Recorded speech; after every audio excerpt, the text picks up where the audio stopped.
একটি বনের বড় গাছের নিচে একটি কাঠবিড়ালি খুব ব্যস্ত হয়ে মাটিতে গর্ত করে বাদাম লুকাচ্ছে।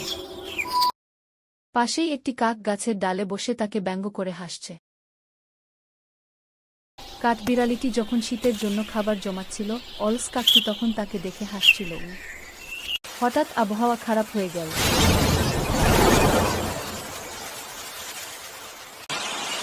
আকাশে মেঘ ডাকছে, চারদিকে তুষারপাত ও প্রচণ্ড বৃষ্টি শুরু হয়েছে। চারদিকে খাবারের হাহাকার। কিন্তু অলসতার কারণে কাকের কাছে আজ কোনো খাবার নেই। কাকটি খাবারের অভাবে খুব দুর্বল হয়ে সে কাঠবিড়ালির কাছে এসে মাথা নিচু করে দাঁড়াল। কাঠবিড়ালিটি তার ছোট্ট কোটরে নিশ্চিন্তে বসে আছে।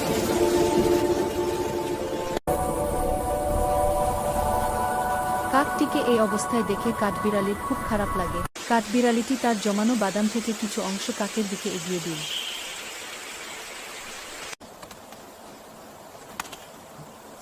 কাকটি কৃতজ্ঞতা ভরে তা খেল।